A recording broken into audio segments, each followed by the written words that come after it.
Assalamualaikum warahmatullahi wabarakatuh. Perkenalkan, nama saya Uut Permatasari dengan NPM G1A230003. Di sini saya akan menyelesaikan masalah program linear. Nah, seorang manajer produksi ingin memaksimalkan keuntungan dari memproduksi 3 jenis produk A, produk B, dan produk C. Keuntungan per unit dari masing-masing produk adalah sebagai berikut. Untuk produk A itu sebesar Rp40.000, produk B Rp30.000, dan produk C Rp50.000. Produksi ketiga produk tersebut dibatasi oleh 3 jenis sumber daya. Untuk bahan baku disimbolkan dengan X, jam kerja tenaga kerja disimbolkan dengan Y, dan ruang penyimpanan disimbolkan dengan Z. Informasi konsumsi sumber daya dan batasannya diberikan dalam tabel berikut. Nah, bisa kita lihat tabelnya. Selanjutnya, tentukan jumlah optimal dari masing-masing produk yang harus diproduksi untuk memaksimalkan total keuntungan. Kemudian, untuk model matematisnya, kita misalkan X1 itu jumlah produk A yang diproduksi, X2 jumlah produk B yang diproduksi, dan X3 jumlah produk C yang diproduksi. Untuk fungsi objektifnya, maksimalkan Z sama dengan 40X1 ditambah 30X2 ditambah 50X3 dengan kendala 2X1 ditambah X2 ditambah 4X3 lebih besar dari sama dengan 8 untuk kendala bahan baku X, dan X1 ditambah 2X2 tambah 3X3 sama dengan 10 untuk kendala jam kerja Y, dan 3X1 ditambah 2X2 ditambah X3 itu kurang dari sama dengan 15 kendala ruang Z. Untuk X1, X2, dan X3 tidak lebih dari sama dengan 0. Nah, model ini harus diselesaikan dengan metode Big M karena terdapat kendala lebih besar dari, sama dengan, dan sama dengan yang memerlukan penambahan variabel artifisial. Selanjutnya, merubah fungsi kendala menjadi bentuk baku. 2X1 ditambah X2 ditambah 4X3 dikurangi S1 ditambah R1 sama dengan 8, X1 ditambah 2X2 ditambah 3X3 ditambah R2 sama dengan 10, 3X1 ditambah 2X2 tambah X3 ditambah S2 sama dengan 15. Untuk keterangannya, di sini S1 variabel surplus, kemudian S2 variabel slack, R1 dan R2 sama dengan variabel buatan. Fungsi tujuannya menjadi Z dikurangi 40X1 dikurangi 30X2 dikurangi 50X3 ditambah MR1 ditambah MR2 sama dengan 0. M yaitu untuk memaksimalkan Big M. Selanjutnya kita akan membuat tabel simpleknya.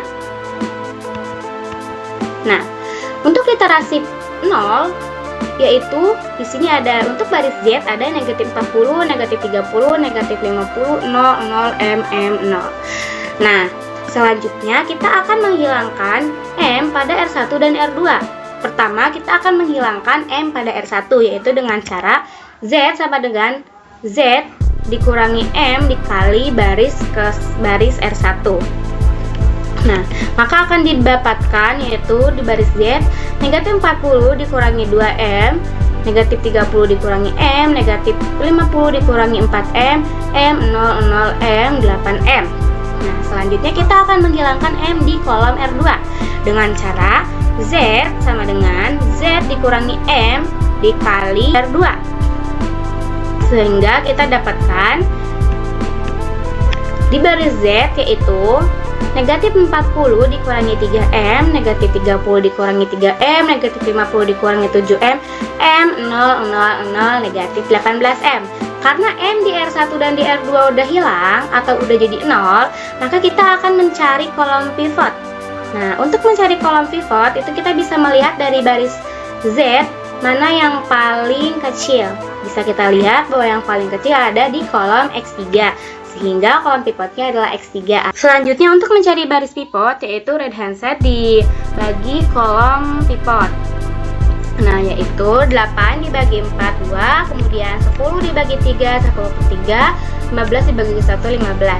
Nah, untuk menentukan baris pivotnya, kita bisa melihat di rasio mana yang paling kecil, yaitu 2, sehingga baris pivotnya ada di R1.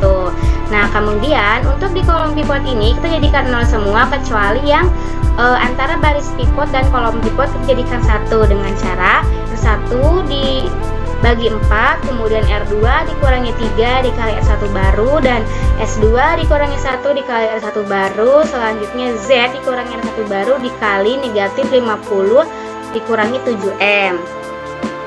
Nah, setelah itu kita dapatkan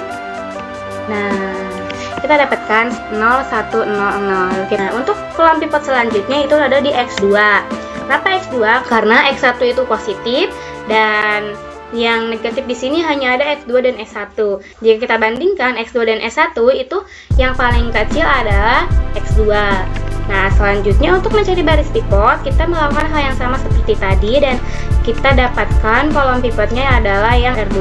Kita lakukan hal yang sama, dijadikan 1 antara baris pivot dan kolom pivotnya dengan cara R2 dibagi 5/4, kemudian S2 dikurangi 7/4 dikali R2 baru, X3 dikurangi 1/4 dikali R2 baru, dan Z dikurangi R2 baru dikali negatif 5M/4 dikurangi 35/4, sehingga kita dapatkan 0, 0, 1, 0 untuk di kolom pivot tadi. Selanjutnya kita akan membuat kolom pivotnya lagi, yaitu berada di X1.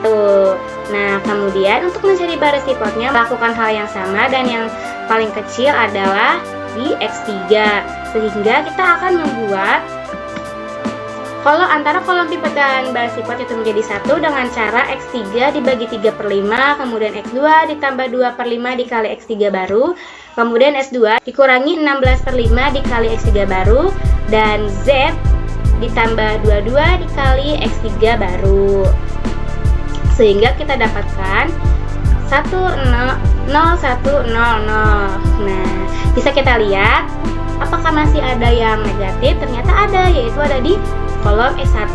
Maka kita akan merubahnya lagi menjadi kolom pivot dan kita lakukan hal yang sama untuk mencari baris pivotnya, yaitu dengan cara membagi range headset dengan kolom pivot, sehingga kita dapatkan rasionya negatif 3, 12, 3/4, dan yang paling kecil adalah 3/4, sehingga kita akan merubah antara kolom pivot dan baris pivot menjadi 1 dengan cara S2 dibagi 4/3, X2 dikurangi 1/3 dikali S2 baru, kemudian X3 ditambah 2/3 kali S2 baru, dan Z ditambah negatif 50/3 dikali S2 baru, sehingga kita dapatkan, nah, karena masih ada yang negatif di X3, kita akan menjadikan dia kolom pivot lagi. Nah, setelah itu kita akan mencari baris pivotnya, karena di sini ada yang negatif, kita abaikan saja dan kita akan mengambil yang positifnya. Nah, setelah itu maka berada di X2. Nah, selanjutnya untuk di kolom pivot dan baris pivot kita lakukan hal yang sama, yaitu menjadi 1 dengan cara X2 dibagi 2, S1 ditambah 4 kali X2 baru, kemudian X1 ditambah 1 dikali X2 baru, dan Z ditambah 30 dikali X2 baru, sehingga kita dapatkan ini. Nah, bisa kita lihat di sini untuk baris Z itu tidak ada yang negatif lagi. Karena sudah tidak ada yang negatif, maka sudah optimal. Sehingga dapat kita lihat dari basic variabelnya Z kita dapatkan 1075/4, kemudian X1 itu bisa kita lihat tidak ada di basic variabel, maka bisa kita tulis saja 0. Kemudian untuk X2 itu sama dengan 15/8 dan X3 itu sama dengan 35/8. Baik teman-teman, cukup sekian penyelesaian masalah program linier yang saya sampaikan. Mohon maaf bila masih ada kekurangan atau kesalahan dalam pengerjaan. Terima kasih atas perhatiannya. Saya akhiri, wabillahi taufiq wal hidayah. Wassalamualaikum warahmatullahi wabarakatuh.